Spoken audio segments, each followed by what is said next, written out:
Hello and welcome to the evening paper. I'm James Brown from jamesbrowntv.com, James Brown TV everywhere. There's a lot going on, a lot that I find really interesting. Hello, hello, hello. Hello, hello, hello.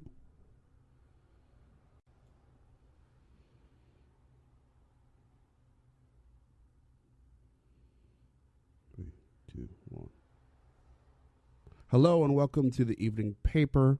James Brown here. JamesBrownTV.com, James Brown TV everywhere. There's a lot I wanted to get to in this edition. There's a lot that I think is intriguing going on.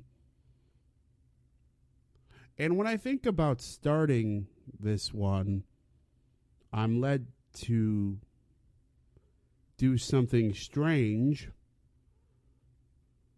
something that I never really thought I'd do in late summer 2018, and I found myself Googling Kobe Bryant birthday. So for those of you watching the visual version of this, you'll see on the screen Kobe Bryant birthday in Google. Kobe Bryant turned 40. Why is this a news story? That's the question. It's not a big deal that Kobe Bryant turned 40. People get older. Even icons like Kobe Bryant get older. The fact that he's 40, I guess it's a milestone. It is a milestone in my life or your life, maybe. But my question was, why is Kobe Bryant getting this kind of attention after his basketball days are over? I know he's gone through this dramatic rebrand where he took control of the reins of production and the perception of him as a figure into his own hands. And he won an Oscar in the process. I mean, if you've seen Dear Basketball, it's a short. It's on YouTube, and it won an Oscar. It's outstanding. It's beautiful. It's a beautiful rendering. But that doesn't speak to the level of discourse surrounding Kobe Bryant getting older. Now, I do have a theory about this. It's not a, rocket science, but it is something that came screaming at me. We are in late summer. We're the dog days of media. Baseball is not intriguing, especially sports media. Baseball's not intriguing. Baseball's not interesting. Baseball, it does not grab the attention of the sports world until October. It just doesn't. It's not a dramatic piece of discourse in the sports media world. Not at large. Now, in pockets, it's huge. If you are in Cardinals Twitter, if you are in Red Sox Twitter, if you are in Yankees Twitter, if you are in those places where those things are gigantic, you can't escape them. But for the most of us, the folks who are looking at the macro, not so much. Baseball is regional. It's pastoral. It's not national. Not anymore. That's why if you put on a baseball show nationally, Fox airs games on Saturday nights often and on Saturday afternoons, they don't get big ratings.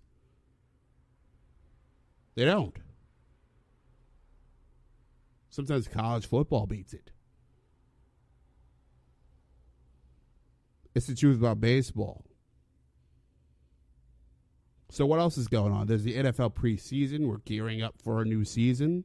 There's college football. We're gearing up for that season. There's all the sorts of scandals. Urban Meyer. All sorts of craziness with Maryland. All sorts of nuttiness going on. But even those things are relatively minor. They're not totally swallowing the zeitgeist like the NFL will when it returns in a couple weeks in full blast. Even the craziness with the whole anthem, even though the craziness with rule changes, not so much.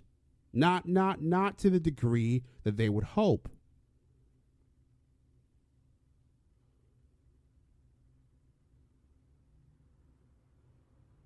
Now, by day, I work in social media marketing, not entirely, but mostly.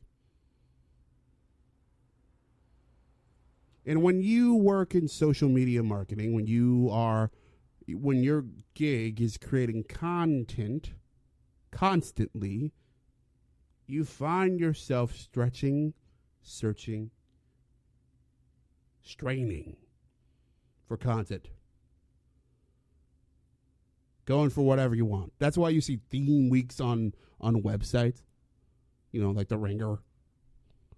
They love a theme week. Why? Because they can create a bunch of content around that theme, and they don't have to worry about the main thrust of what they do, because there are ebbs and flows in the news cycle. There simply are. It goes up and down and all around. It's not an even flow.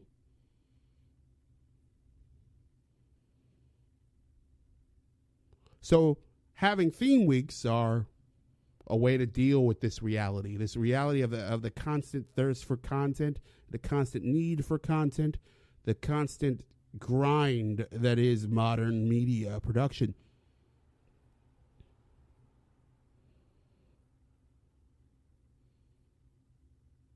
So what do? What they do is dig deep into the well. And it's not like Kobe didn't play along. He definitely did. Look at this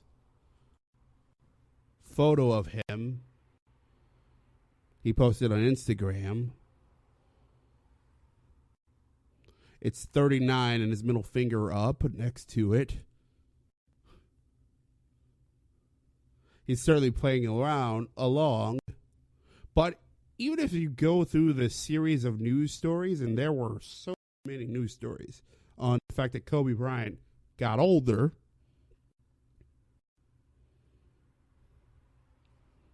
many of them were written the day or 2 days before. You can tell that from the timestamps.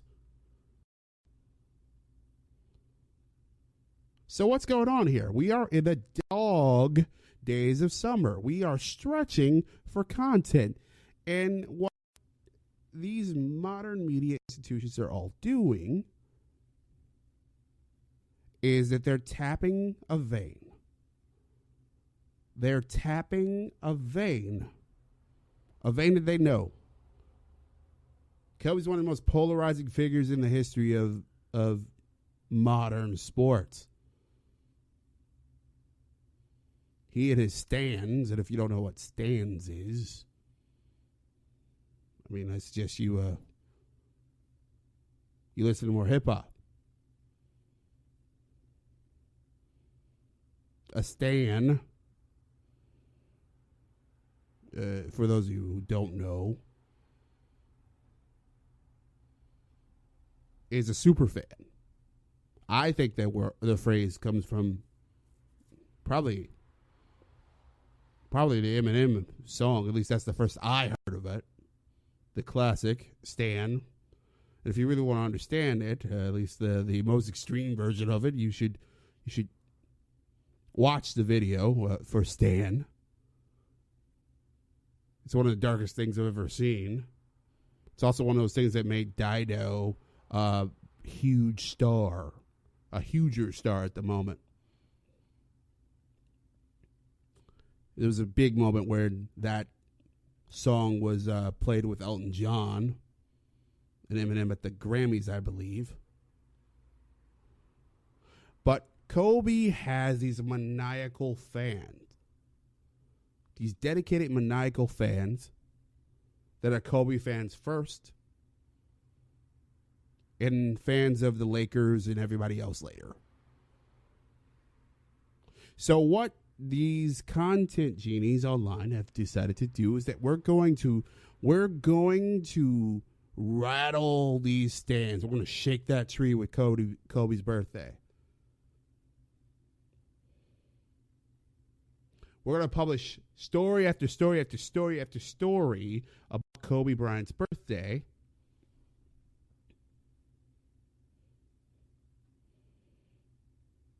And we're going to draw in those stands because we don't believe that the content that's going on today is worth it.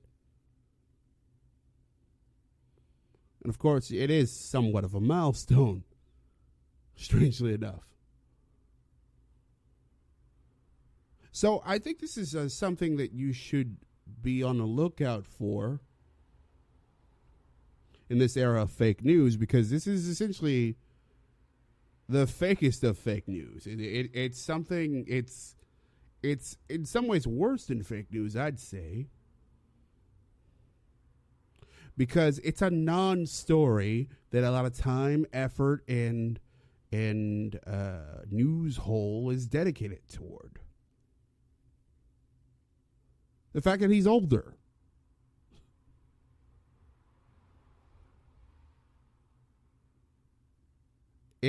I find it disgusting that the amount of just sheer gushing about him on his birthday. And maybe that's me being a Grinch. It could be, certainly. I'm often a Grinch. Grinch is kind of my thing. Sorry to anyone who didn't expect that, but hey, you know what? I like Grinching. But it's something that you should definitely consider.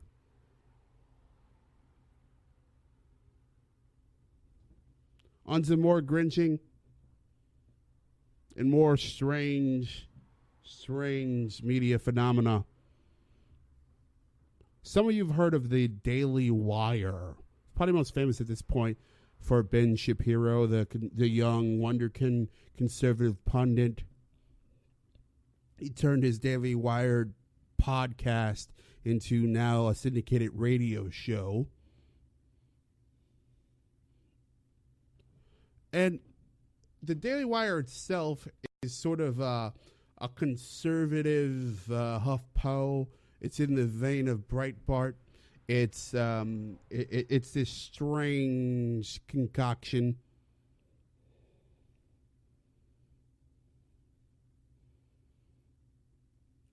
It's this it's one of those modern, well, it's not entirely a modern phenomena, because if you really think about it, yellow journalism has been around forever. But this is definitely an example of it modernly. And one of the things that has been a reoccurring theme is its obsession with CNN and its obsession with CNN's ratings. And I will honestly say that CNN isn't doing great this year. Not great ratings wise. It's actually returning to the mean. Last year was a milestone for CNN. They had the highest rated year in its history.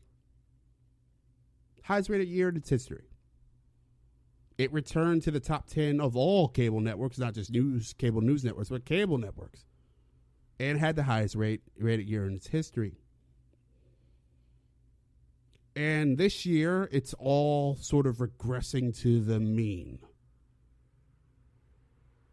Despite this rational set of ideas, the Daily Wire and several writers there have been obsessed with the concept of CNN crashing ratings wise. Now, there's a couple things when you look at any sort of news stories, but especially stories about ratings, because and especially when it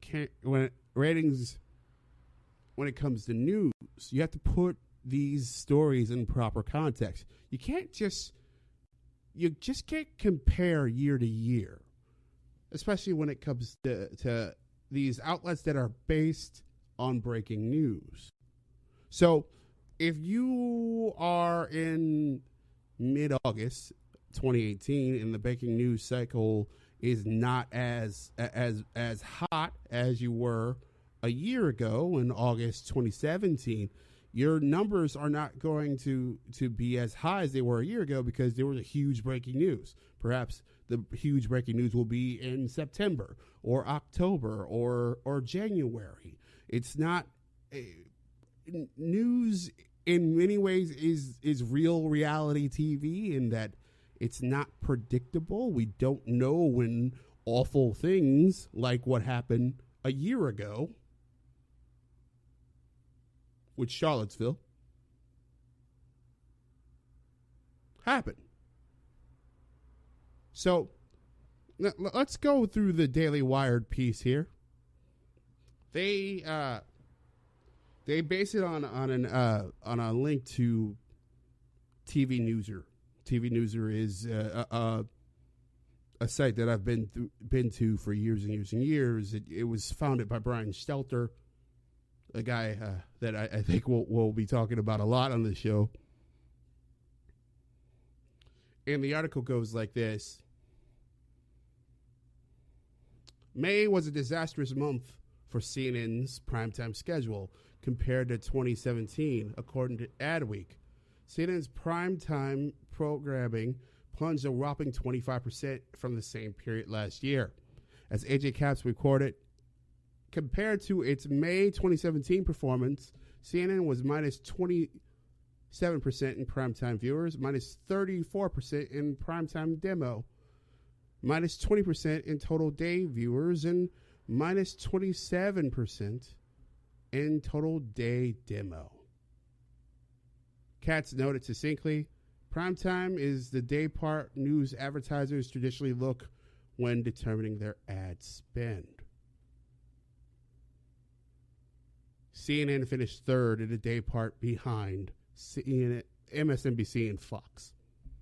Now, there's a couple things about this that I like to point out. CNN's been in third place in prime time for roughly a decade. So this is why they forced Larry King out.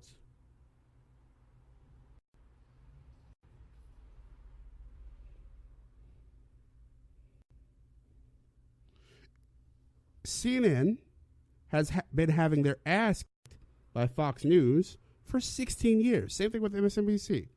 MSNBC was having their ass kicked by Fox News for 16 years.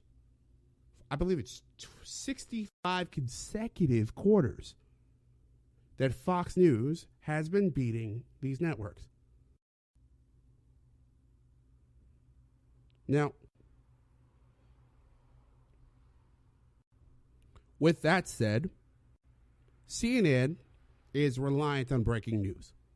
Now, when the news cycle is up and going incredibly strongly, CNN's numbers jump to the roof. Most news numbers jump to the roof, but especially someplace like CNN. Because CNN, while it is ideological, it's not a home to an ideological base. MSNBC is mostly, their ideology is mostly left. Fox is definitely very, very right. And CNN, and since the inception of Fox News, has found itself trapped in the middle, and that was okay for a while until that caught up with them in the early aughts. And they've been struggling ever since. Now, there's a really interesting thing that was omitted from this talk year to year. A year ago, CNN was up Monday through Sunday prime time. I'm reading from TV Newser. Up 26% total. Now, this is from 2016 to 2017. Up 26%. And up 39% in the primetime money demo. That's 25 to 64 in cable news. Now, those aren't they described it in this article as solid. That's not solid. That's crazy. That's insane jumps. You don't jump 25% and expect continued growth at that rate, especially not in cable TV. That is insanity.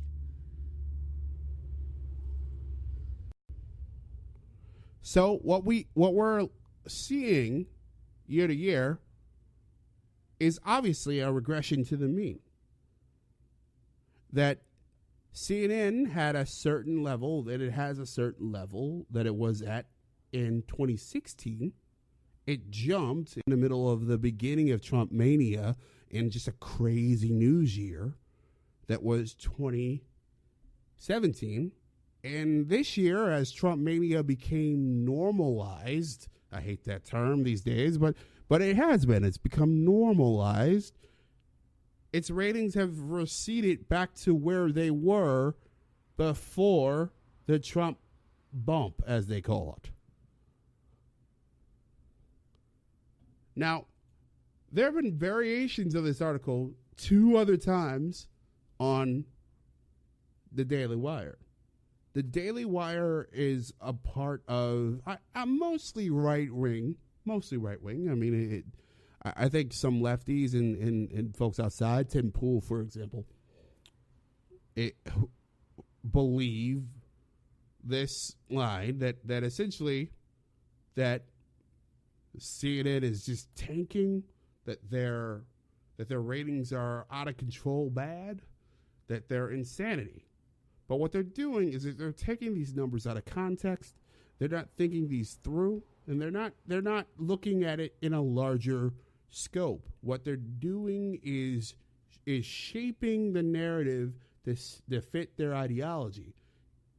They're cherry picking numbers to fit their ideology, and it's dangerous and really disgusting, and it's,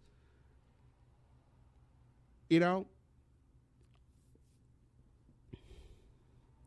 it's one of those things that I'm glad that we're in an era where I could pick up a microphone and I can challenge it. Because in other scenarios where speech were more constrained, I couldn't challenge this. This is a news organization. How dare I as a normal run of the mill citizen challenge this official story? It is official looking. I mean, if you look at their website, it looks all sorts of official, even if it's BS, even if it's disgusting.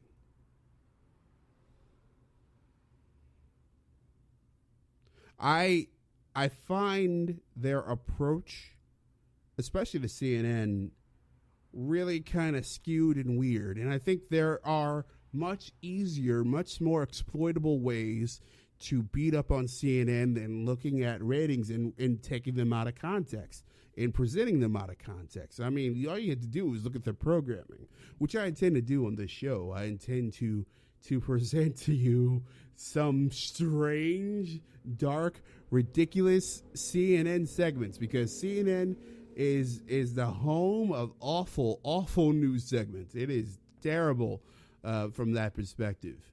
But numbers-wise, This is purely cherry picking.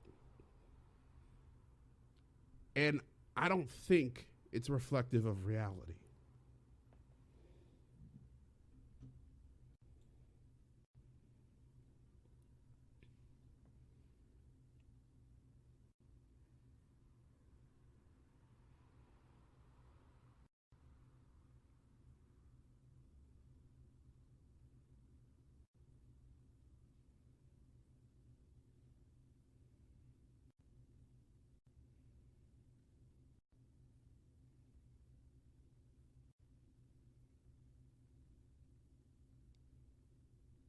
I don't give a fuck. Starting September 12th, we will be up to 2 episodes a week. Oh, yeah. Starting September 12th, 2 episodes per week, dropping, I want to say, one Wednesday, one Saturday. If I'm married to that, I think I am. Saturday is sexy. Yeah. And niggas be beat on Saturday, man. You laying in bed. Yeah, you ain't doing shit. Yeah, you're not trying to talk to your girl. And the winter coming. Yeah. They're gonna be chilling. Yeah, Do some yard work maybe if you're somewhere where there's yards. Where there's yards. Nah, I live around. That's the white boy bag talking. Nah, yards. I got a White yard. boys do yeah, yards. gotta- You don't do your yard. No, hell no. All right, then. So you don't know nothing Your about people are a gonna be yard work listening. on Saturday. Yeah, tuned in. On Thursdays, the landscapers come and hedge. Hedge. Get the fuck out of here. They come in hedge. They be mad at me when I want them to hedge some extra shit, too. You know you live in a nice area when you use words like hedge. Yo, fam, the walkway, man, trees and bushes. They like they can't never understand what Now, I'm we saying. hedge uptown, too. We just get a crackhead to do everything. Yo, spray the sidewalk, my G. My G. 2 episodes a week starting September 12th, Wednesday and Saturday. Hit my gunshot.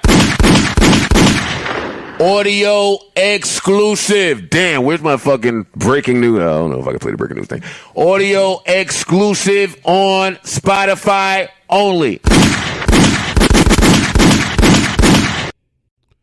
That's Joe Budden, Rory, and Maul from the Joe Budden podcast.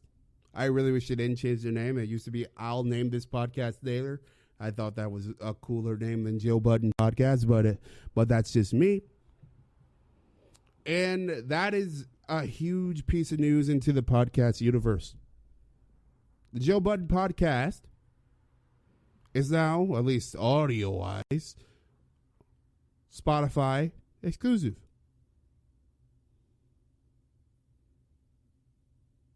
Now, this speaks to a really, really, really interesting trend in terms of podcasting and in terms of media.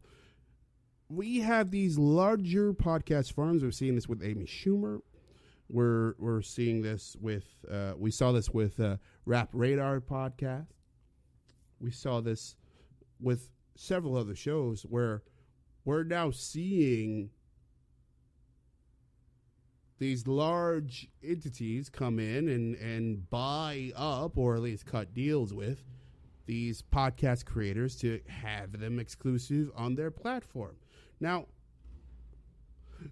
cleverly, Joe Budden podcast called this episode, "They're Gonna Regret This." And I don't think they're going to regret this. I mean, look, they got, as they said on the show, the bag. They were paid large dollars by Spotify to be Spotify exclusive. And when they air on Spotify, they're going to be aired with commercials unless you have a Spotify membership.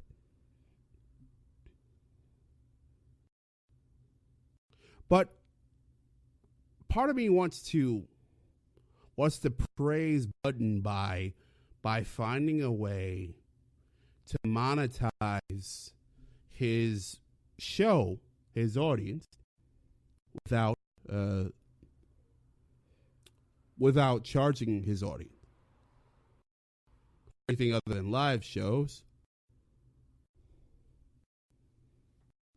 And part of me wants to think, meditate, idea that Budden has figured out well, not so much figure out, that Budden is essentially taking a chance that the folks on Stitcher, that the folks like myself, I'm a Stitcher guy, the folks on Apple, the folks on other platforms will come to Spotify to listen to his show. Essentially, he is doing what the NBA did when they took the bag from Disney to leave NBC. A massive platform, but on NBC, but Disney and ESPN and ABC said, hey, come over here, put most of your games on cable, and we'll pay you more. We'll pay you more to be on cable mostly and broadcast a little, and your audience will get smaller, and the audience will come to you. It has happened. I think it's an argument whether they ever hit the heights that they hit on NBC, and whether anybody can hit those heights with any sport not called football. But it paid off for the league. It took it out of everybody could partake in a ton of our games to, hey, we're going to make people pay for more of our content. We'll take the hit up front. We'll grow the audience of ESPN. We'll change the expectations over time, and the audience will adjust to us. Will adjust to us. And it apparently worked. I mean, you could argue that over time, whether it was smart, whether they could have found a third way or not, but the league didn't stop growing. The league continued to evolve and grow. In a way, this is what happens when a free podcast goes onto a single platform instead of many platforms.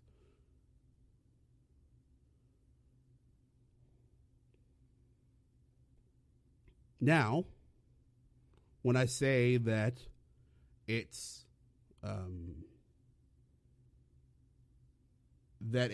exclusive-ish, it's because each episode will appear on YouTube still 48 hours after the release. I'm a fan of Joe Budden's show, and I watch his show on YouTube primarily. I don't think I've ever downloaded the show ever. So if you're Spotify, what are you paying for? What are you paying for if folks like me and the hundreds of thousands of people who watch his show on YouTube they're not listening to it on Spotify? If there's a different flow of viewership, listenership that's not on your platform, what are you paying for? What are you paying for?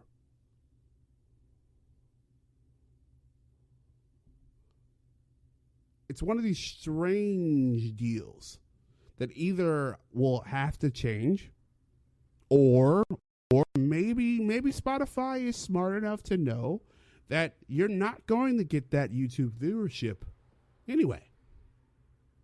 Are you really only paying for a 48-hour window where it's only on Spotify? Really? That seems strange. That doesn't seem worth it.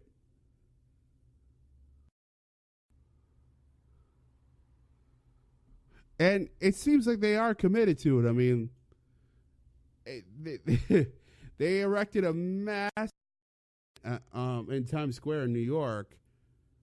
They're definitely spending all sorts of money on this, and they definitely think that he could be a standard bearer for them.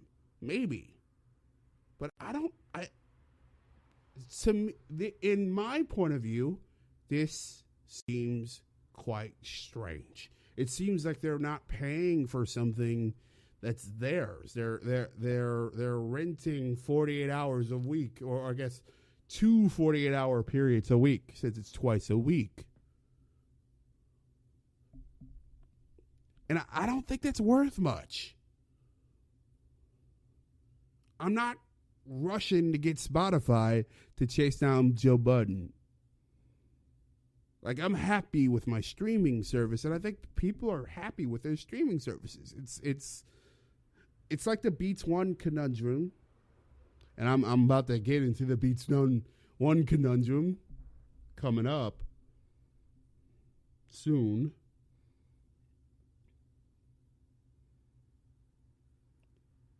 Beats One is apparently a fantastic service, but I'm not rushing over to Apple in order to listen to DJs.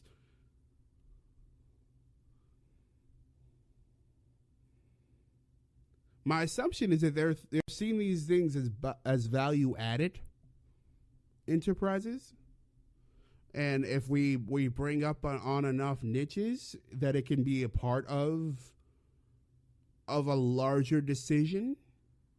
When I decide between Amazon Music and Apple Music and Spotify and Tidal, that Joe Budden is a part of the conversation.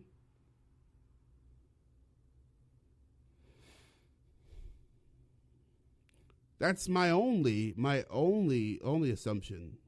The only thing that makes any kind of sense here, at least on my end.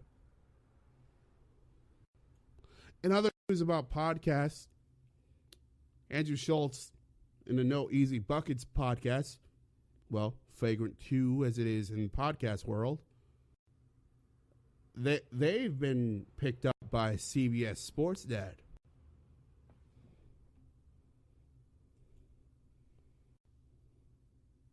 Hey, the inaugural episode, what is it? Inaugural. Oh, the inaugural First. episode, the first. That means first episode of CBS Sports' No Easy Buckets Yes, is sir. on tonight. Tonight. 6 p.m. Eastern. CBS Sports. Download Watch the so app. we can have a second episode. Yes. Hey. Let's not get canceled first episode. Watch, and keep it tight. Always. Bye. That's Andrew Schultz. That's Akash Singh, and I'm not sure what Kaz's last name. It's Famuzid. I can't pronounce it. They're the hosts of Flagrant 2 No Easy Buckets, and they have taken I'd say a homogenized version of their show to CBS Sports. So I find it I find it as another version of essentially the same thing, where you now have these, or the difference between, well, to back up a moment, the difference between a cable network, a podcast, and music subscription, an audio subscription service has been blurring more and more, and now we're seeing content creators float from one to the other without any sort of without any sort of real boundary between them all. And part of me is really happy for these guys, because they're obviously getting paid. They went from being not really paid or being paid a little. Podcasts don't make a ton of money in most cases, and now they're being paid. So that makes me happy for them. On the other hand, I look at this and I see this as another desperate ploy to grab any kind of audience share on any in any way possible. And the fact that these worlds are all blurring is really interesting, and I think it's definitely a story that I'll be following as I go forward.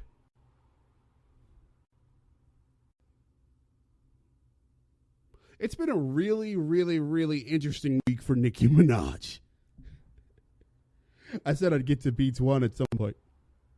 And she has her own, I guess, Beats One show. Was it a Beats One? Is it a Apple Music channel? I'm not exactly sure. But she has definitely a show that she's hosting herself, which is a little bit odd. Usually when you have a star of her magnitude there with a person. I know when Drake appears on his OVO Sound radio, it's not by himself. When Eminem appears on Shade 45 on XM or Sirius XM, he's not by himself. But Nicki Minaj decided that she was going to show up on Queen Radio. Queen is the name of her album, and she, of course, named her station Queen. And that she was going to let loose. The album sales didn't turn out the way she wanted them to be. So she decided to let her rip. And I don't think I've ever heard anything like this before. Not from a star.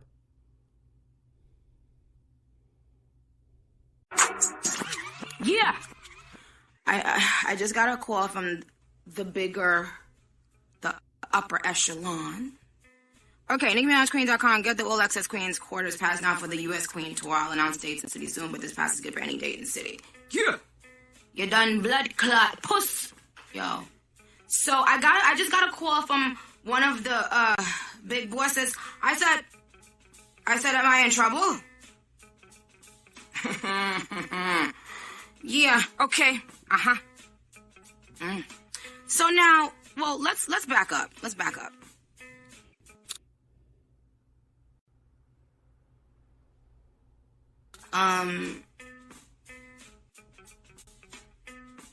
Shout out to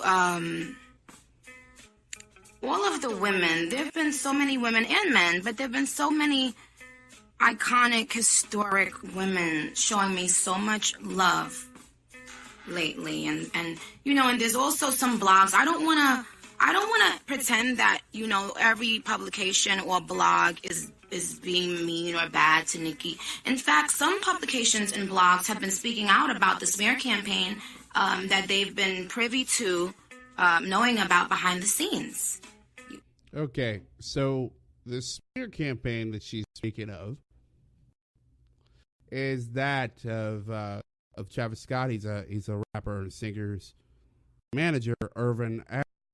That Irving is essentially attacking Nicki and Nicki's tour, and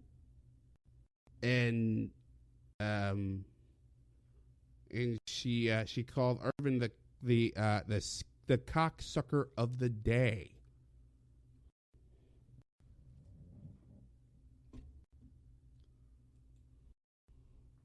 Okay, and so because of that, I want to say this is entertainment, okay? And I'm gonna get them what they motherfucking came for.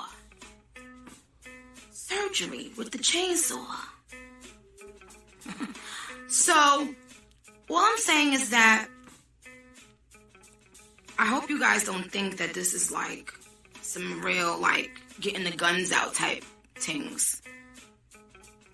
You know? Now, I want to talk about, TMZ posted a video saying Kylie Jenner avoided me at the red carpet. And I saw it, and it was funny. I thought it was really funny, and I actually thought it was cute. Now, for the record, who knows how to do that swipe up thing on Instagram quick? G. I want to say something about that really, really quickly. Can you take the music off, Booth, for a second? It's kind of... Now, this is just a bit. I want to say something. This is just a bit of hours and hours of Nicki Minaj live on Apple Music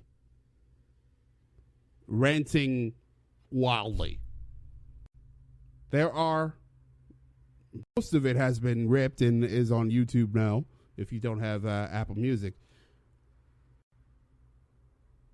But this is profoundly strange and not something that you see any other star besides maybe Kanye West. And not even Kanye West. I mean, even Kanye West was cognizant enough to get Charlamagne the God to come on his YouTube channel and give a sit-down, professional-sounding interview. You know, even with the TMZ stuff, even with the wild Twitter stuff, he's not getting on his own station and ranting wildly, verbally.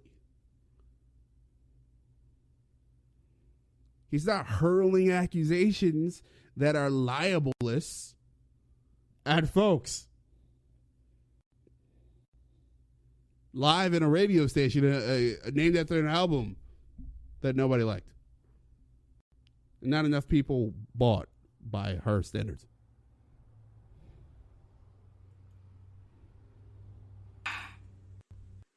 About this video that TMZ posted about Kylie Jenner avoiding me at the red carpet.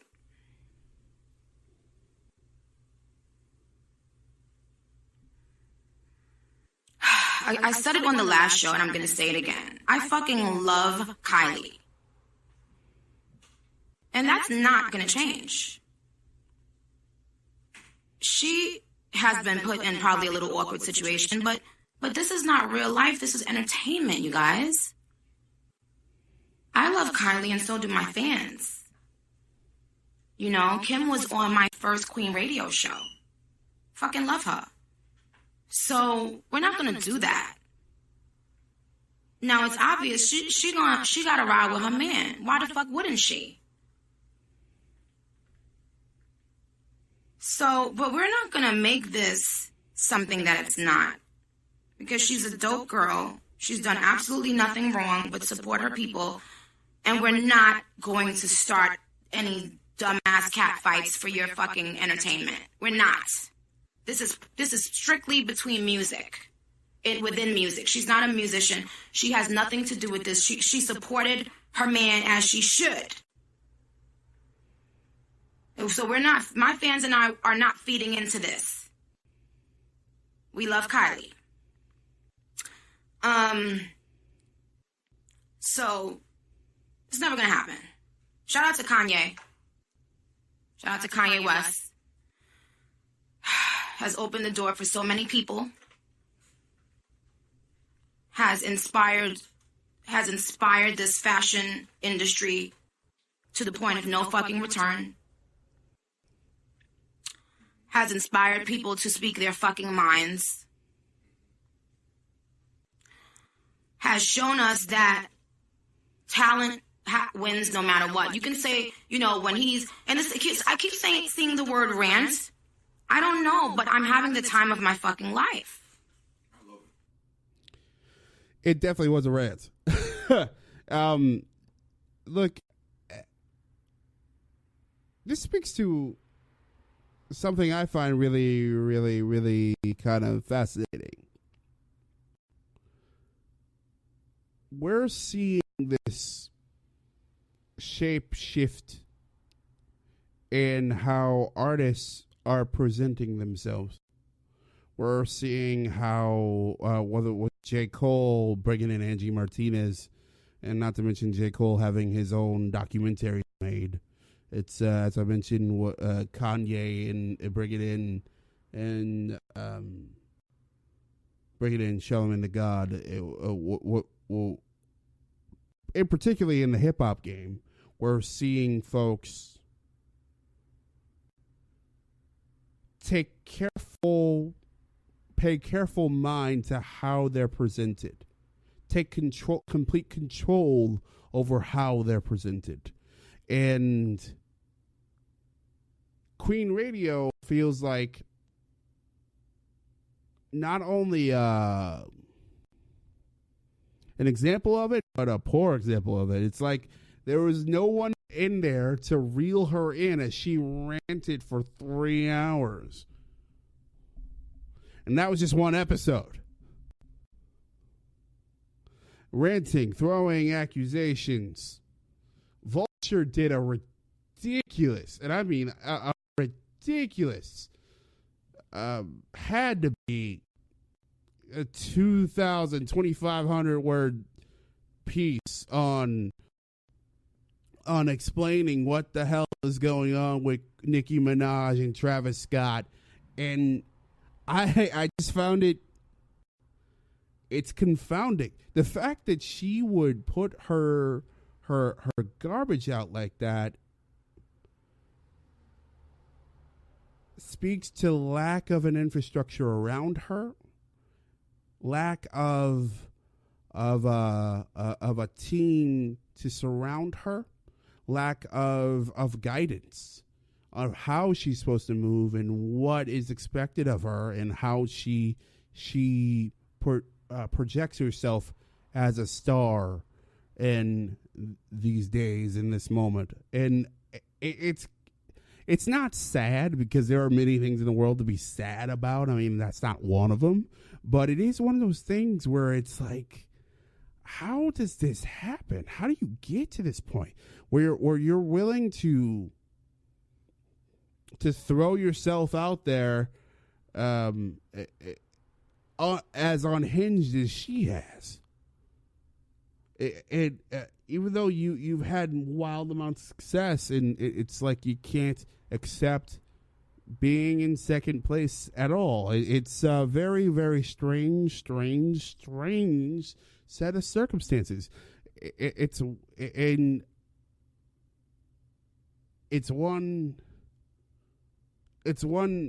that could lead to her ultimate downfall, honestly. Truly bizarre.